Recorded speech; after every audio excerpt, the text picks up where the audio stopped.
Hello everybody, welcome to another new video tutorial on kinds of sentences. Okay, so গত ক্লাসে আমরা দেখেছিলাম যে সেন্টেন্সের প্রকারভেদ অ্যাকর্ডিং টু মিনিং এবং আমরা লাস্ট ক্লাসে অ্যাসার্টিভ, ইন্টারোগেটিভ এন্ড ইম্পারেটিভ এই তিনটা সেন্টেন্সের স্ট্রাকচার এবং কিছু এক্সাম্পলস দেখেছিলাম।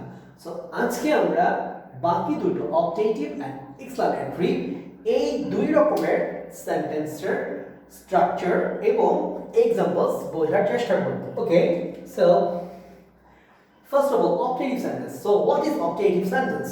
So objective sentence কে কোনো গ্রামার বইতে ইম্পারেটিভ সেন্টেন্সেরই একটি অংশ হিসাবে দেখা হয়ে থাকে।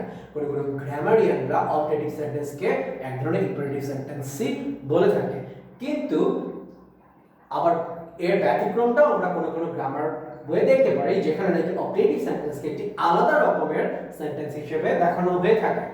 সো অবজেক্টিভ সেন্টেন্সের সবচেয়ে বড় বিষয় হচ্ছে অবজেক্টিভের মাধ্যমে আমরা সাধারণত কোনো কিছু বা কাউকে আশীর্বাদ বা কোনো ইচ্ছা আমরা প্রকাশ করে থাকি। সো ইচ্ছা বা আশীর্বাদ অর্থাৎ অপটিমিজম, কোনো ভালো কিছুকে প্রত্যাশা করা বা কোনো ভালো কিছু আশা করা থেকে অবজেক্টিভ সেন্টেন্স অর্থাৎ আশীর্বাদ সূচক বা ইচ্ছা সূচক বাক্য ব্যবহার করা হয়ে থাকে। Okay, please take a look on the structure. এই যে স্ট্রাকচারটার মধ্যে আমরা দেখতে পাচ্ছি, number 1, may you live long. So may comes at the beginning of the sentence, then subject, then verb, and then extension. So objective সেন্টেন্সের basic কোনো fixed structure থাকে না, তবে এটা একটা স্ট্রাকচার যেটা বেশিরভাগ ক্ষেত্রে ব্যবহার করা হয়ে থাকে। অর্থাৎ মে দিয়ে একটা সেন্টেন্স স্টার্ট হবে।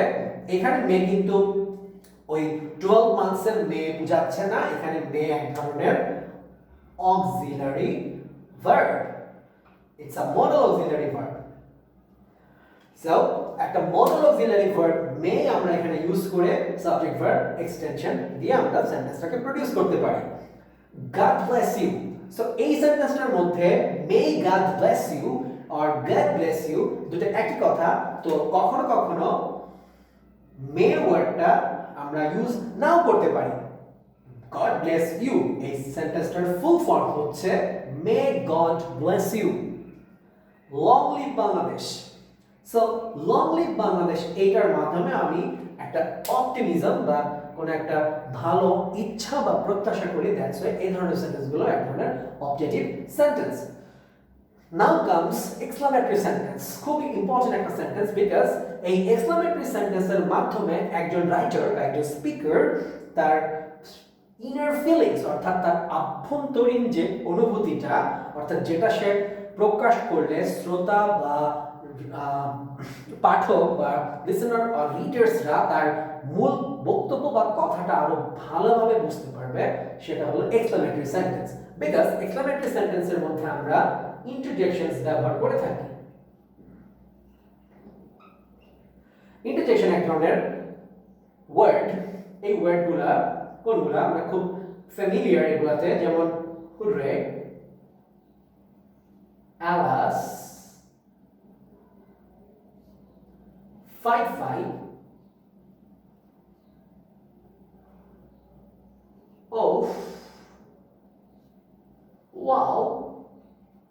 So these are some common interjections that we generally use to make exclamatory sentences. Okay, so interjection এর মাধ্যমে আমরা আমাদের ফিলিংস গুলাকে প্রকাশ করি। হুররা, সো যখন কোনো কিছু হ্যাপিনেস বা কোনো আনন্দকে প্রকাশ করতে চাই আমরা হুররে ব্যবহার করব। কষ্ট প্রকাশ করার জন্য অ্যালাস,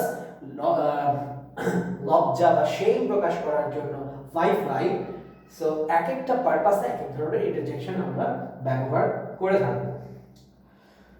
স্ট্রাকচারটা এরকম দাঁড়াচ্ছে, hurrah we won the match. এখানে we won the match, subject, verb, extension. এটা একটা অ্যাসার্টিভ সেন্টেন্সের গঠন। সো আমি যদি স্ট্রাকচারটা চিন্তা করি তাহলে দাঁড়াচ্ছে যে আমার একটা অ্যাসার্টিভ সেন্টেন্স দরকার, আর অ্যাসার্টিভের শুরুতে আমার দরকার একটা interjection. So interjection plus assertive sentence, এইভাবে আমি তৈরি করতে পারি একটা এক্সক্লেমেটরি সেন্টেন্স। আবার কোয়েশ্চেন ওয়ার্ড যেমন হোয়াট বা হাউ দিয়েও তুমি এক্সক্লেমেটরি সেন্টেন্স প্রকাশ করতে পারো।